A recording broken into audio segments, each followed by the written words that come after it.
What's growing on, gardeners? It's Thursday, September 14th, and 2 weeks ago, to the day, Hurricane Idalia came raging through here on the southeastern coast of North Carolina and completely decimated my fall tomatoes and peppers. After seeing the aftermath, I thought that I would not be having any fall tomatoes or peppers this season. However, with a little bit of magic, I was able to bring my dying plants back to life. And on today's video, I'm going to show you exactly how I made these plants recover in record time so you can apply it to your plants too. If you're new to the channel, please subscribe and hit the bell to receive new video notifications, and check out our Amazon store and Spreadshop links in the video description for everything I use in my garden and awesome custom designed apparel and other gear. Your support is greatly appreciated. Earlier this season, for the first time ever, I experimented with straw bale gardening. I conditioned a bunch of straw bales that I purchased locally, and I grew most of my indeterminate tomatoes in them, as well as a handful of cucumbers, squash, and eggplant.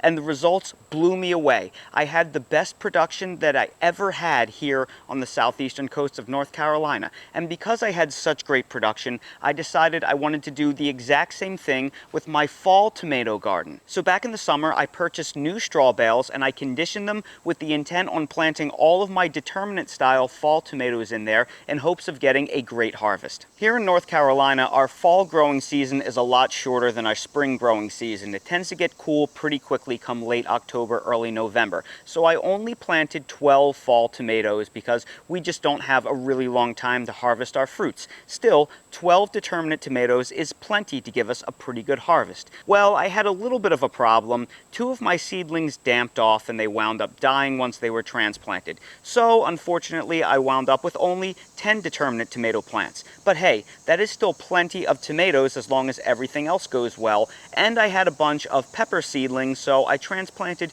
2 pepper seedlings in place of the old tomato seedlings. So 10 tomato plants, 2 pepper plants, that can be a very nice harvest. The unfortunate reality of those of us that live on the southeastern coast is we get a lot of hurricanes, and here in Wilmington, North Carolina, we have a very fast return rate of tropical storms and hurricanes. And as in most seasons, Hurricane Idalia worked its way up the southeastern coast, and by the time it reached us, it was a very strong tropical storm, and it did quite a bit of damage. It completely killed 4 tomato plants outright. It just ripped them out of my straw bales and destroyed them, and of the 6 remaining tomato plants, it did extensive damage, and it also damaged the 2 pepper plants. So everything was looking terrible, everything was looking sick. I thought I was going to lose every single plant, and I knew that I needed to spring into action. The footage that I just overlaid is the day after Tropical Storm Idalia hit us. All of the plants were terrible, they looked like they were on the verge of death, and now here is how you see them. As you can see, this tomato plant has recovered completely and is in the process of flowering. This tomato plant is also in the process of flowering, and I replaced my dead tomato plants with a few more jalapeno peppers that you see right here. And of the other tomato plants that were barely hanging on, they have mostly recovered as well. This guy I was sure was a goner, but it is growing pretty well and looking happy overall. In fact, you can see the pepper plants are also flowering. I'm getting some fruit on them, as you can see right here, and these last 2 tomatoes are doing pretty well. They're probably pretty close to 3 feet tall now. Now remember, it's only been 14 days since we got walloped by that storm, and the video that I overlaid was from 13 days ago. So those tomato plants that you saw recovered that much in only 13 days. So it goes to show you that even when your tomato plants and your pepper plants are on the brink of death, you can help them recover. And there's really 2 things I did to make this possible, because I know many of you may be struggling with plants that are dying for whatever reason, and if I can make my plants recover from this devastating hurricane damage, imagine what you can do. So I want to take you through both steps of what I did that allowed for this miraculous recovery and rose my tomato and pepper plants from the grave to saved. The first thing I did was I hit my plants very hard, repeatedly, with strong water-soluble fertilizers. They needed huge boosts of NPK in order to recover quickly and make up for the huge setback that the weather gave them. I didn't even think they were going to survive, let alone thrive the way that they are. And the only reason why they've made it this far and they look that good is because I fed them an incredible amount of nutrients. Now I use 2 products to make this happen. I use my trusty fish emulsion, which I pretty much always mix mix into a watering can when I'm feeding plants. This is completely organic, but I also use the J.R. Peters 20-20-20 Professional Water Soluble Fertilizer. This is made specifically to fertigate plants. This is very similar, if not the same, as the Jack's 20-20-20 that I use often. It's made by the exact same company. J.R. Peters makes Jack's. Now, this product here is not an organic product. This is a water-soluble, synthesized fertilizer. It's already been processed, so it's immediately bioavailable for your plants. Now, I know many of you watching this are organic gardeners. Now, I do use this regularly, and this is not a strictly organic product. However, later in the video, I will explain exactly why I think it's fine to use this product in moderation for annual vegetable gardening, but for the time being, I'm going to put that at the end of this video and skip to exactly what I did to make this happen.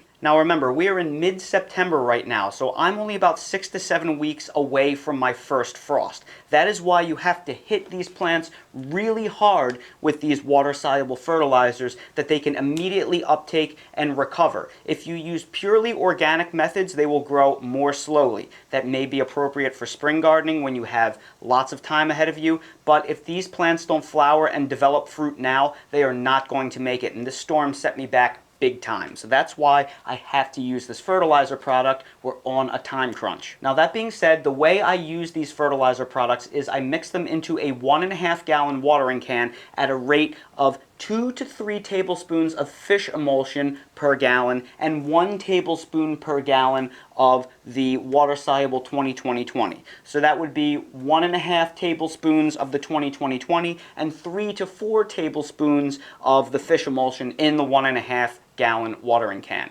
And that is about enough water-soluble fertilizer to feed about 6 plants. So since I have 12 plants growing, I simply fill up 2 watering cans, and that is enough to feed them. Now, in terms of application frequency, I typically feed my tomato and pepper plants a water-soluble fertilizer every 2 weeks or twice a month. Roughly the same thing. However, because my tomato and pepper plants were in such bad shape and I was running out of time, I greatly accelerated the application frequency. I fed them the same water-soluble mix every 5 days. So that means I fed them on day 1, day 6, and day 11. So in this 13-day period, they have been given 3 different water-soluble feedings. Now, under normal circumstances, like I said, this would be way too much fertilizer, but because we're on a time crunch here, and also because the tomato and pepper plants are growing in those straw bales, which are inert mediums that don't have any additional nutrients like nice garden soil would, well, you have to feed them more in general anyway. And as you can see, those plants responded very well to them. So that was the biggest key to my success. Now I want to tell you the second thing that I did. The second thing I did was I pruned off the damaged leaves from the tomatoes and pepper plants. However, I didn't do this all at once. There was a bit of an art form to it. Now, because of the high winds from the tropical storm, all of the tomato plant leaves and pepper plant leaves were damaged to some effect, and the plants were undergoing great stress. And because they were so stressed out, the plants were starting to get attacked by bugs, and they were starting to be overwhelmed by disease. I was starting to see leaf spot form on all of the plants, even the hot pepper plants, and they were all being swarmed by bugs and worms, and they were being attacked. Bugs and worms and diseases, they know when your plants are under stress. They look for the really weak plants and they attack them. So I had to approach the pruning very strategically. Now remember, the leaves of these plants are effectively solar panels. They absorb the solar energy and they convert it into sugars via photosynthesis, which they then use to sustain their metabolic processes. So if I were to go ahead and just lop off all of the leaves that were damaged, there would have been no leaves left, and then the plants wouldn't be able to uptake any sun and they would have failed. So what I did was I started with the lowest leaves on the plants that were in the worst shape, and I left the plant leaves that were more up top, that weren't being shaded by anything, and that also had the least amount of damage on them, with the hopes that they would still be able to absorb some amount of sunlight and keep that photosynthesis going so they would be able to recover.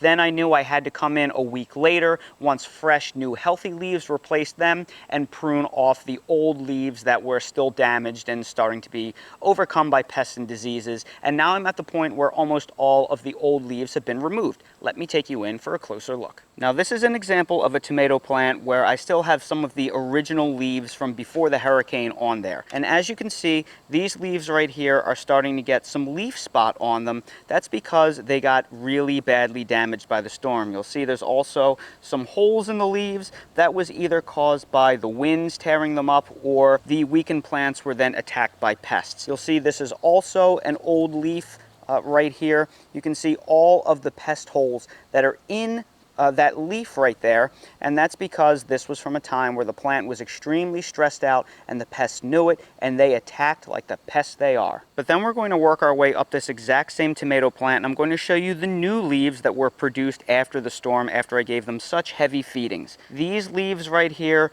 are new. They did not exist at the time of the hurricane, and as you can see, these leaves are completely perfect. There are no hints of diseases on them. They are a lot thicker and stouter because they haven't been damaged, and as a result, the pests have not flocked to attack this plant anymore because the plant is now in a healthy, unstressed state. And also, as you can see, a number of flowers are starting to form on the tomato plant. So these flowers are going to open up probably over the course of the weekend, and there is a really good chance that I will have fruit starting to form within the next 7 to 10 days or so. And keep in mind, about 2 weeks ago, it looked like this plant was going to be dead. So we go from death to bearing fruit in about a 3 to 4 week time frame. That is pretty amazing. Now, as much as I love growing tomatoes, tomato plants are very fussy and very prone to diseases and insects in general. Pepper plants are a lot hardier. They're a lot more disease resistant and a lot less pests want to bother them. And this pepper plant that you see right here,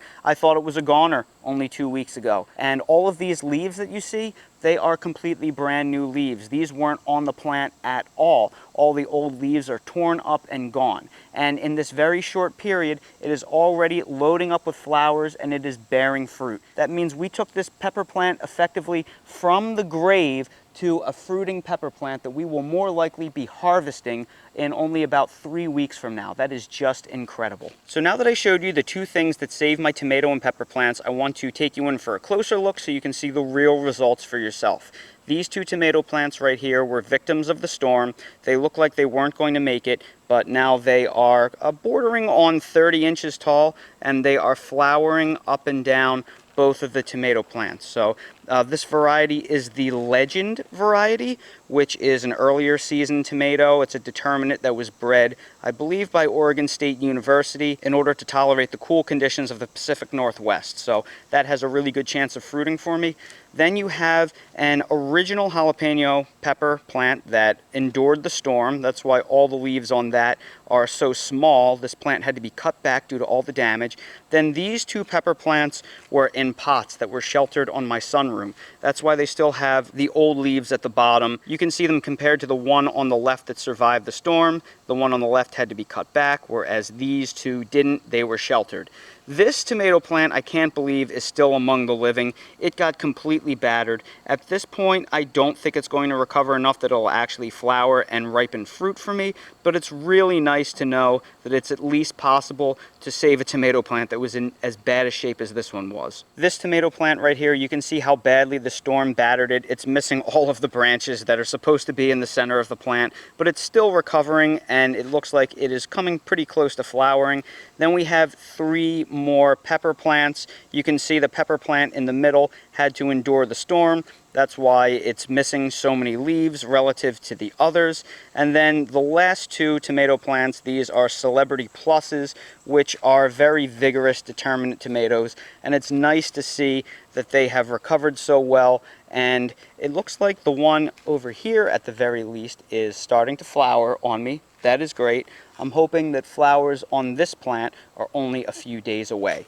So as you can see, everything is in the process of recovery, and that is just astounding considering what happened to them. And now that you've seen just how effective these fertilizers can be when used properly, I'll also make sure to drop direct links down in the video description to them if you're interested in keeping a few on hand just in case. So, in short, if you have annual fruiting vegetable plants like tomatoes and peppers that are dying back on you and you need to rejuvenate them, generally speaking, cut them back and hit them really hard with water-soluble fertilizers that they can immediately uptake, and that often can get them to branch back out and recover, almost like it's a totally new growing season. It's like bringing them back from the dead. And this isn't something that you can do just in the event of a hurricane or a bad storm that damages things. I've done this on my plants when they're simply overcome and succumbing to the heat of the summer, or to pest damage, or to disease damage. I generally do this to my pepper plants every single year because the summer heat in July and August beats them up so badly they start to yellow and they begin to die back. Well, if you cut them back and you give them a lot of water-soluble fertilizer, a lot of times they will grow back around those pruning cuts that you make, and there will still be enough time for them to flower and fruit for another crop at the end of the growing season. Now, as promised, I specifically want to take a moment and address the water-soluble fertilizers that I use to make this recovery possible in this video, and why I think it is okay, even though they are not organic, to use in your annual vegetable garden.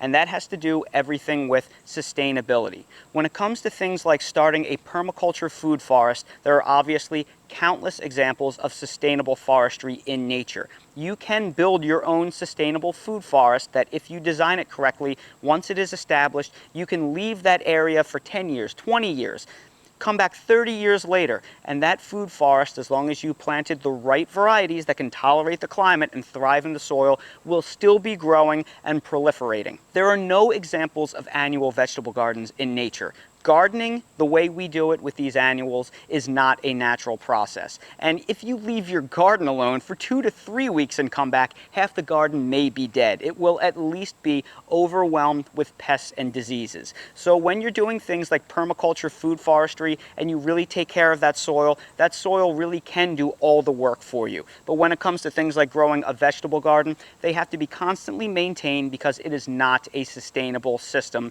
There are no annual vegetable gardens that are sustainable the way we grow them. So when it comes to vegetable gardening, because we are growing these non-native species in unreasonably high densities, generally speaking, giving them some water-soluble fertilizer as recommended by the manufacturer is not a harmful thing, as long as you are not abusing them. So under normal circumstances, if we give them something like Jack's 20-20-20, 1 to 2 times a month, you are actually helping out your soil, because those annual vegetables are actually demanding more than the soil can produce, because it's not a natural sustainable system. So by giving them little boosts here and there, you will increase your production, you will not harm your soil as long as you use it in moderation, and at the end of the day, you'll be buying less food from the grocery store. So it is not necessarily a bad thing for the environment. The worst thing we can do, remember, is buy our food from the grocery store. So anything we can do to increase our yields at home and buy less from the store is generally a good thing. And remember, in this scenario, the reason why I had to use it so much was because I'm running out of growing season. My other option was to just not have tomatoes and peppers at all this fall, and that is just not acceptable in my eyes. So as long as you are using these fertilizers responsibly in an outdoor environment, they are not harmful. It may be a problem if you're using them in a closed indoor greenhouse system where your soil never gets flushed, but out here in the garden where our soil is being exposed to rain and all of the salts constantly wash out and recycle, it has not been shown to be a problem when used as directed. And that right there is how I brought my tomato and pepper plants back from the brink of death and saved my growing season. So everybody, I sure hope you found this video helpful. If you did, please make sure to hit that like button, subscribe to the channel, and please ring that notification bell so you're notified when I release more videos like these. If you're curious about the products that I used in this video and everything I use in real life in my garden in general, I will link to all of them down in the video description in my Amazon storefront link. So if you expand that video description, click on the Amazon link, you'll see everything I use in real life. And while you're there, check out my spread shop for custom merch if you want to support the channel. Thank you all so much for watching, and I hope to see all of you again on the next video. Hey, what is this? You stinker pot. That's my seat. That's your seat. And that's your seat. And you have another seat upstairs. And you have another seat outside. What do you need? Another seat? You need a fifth? Are you just taking everything that I own? I'm not allowed to sit anywhere? Come on, Dale. Get on your bed. Dale. Come on, get on your bed. You stinker. All right, buddy, you can stay on there for now, but when I sit down to eat dinner, you're gonna move. You stinker.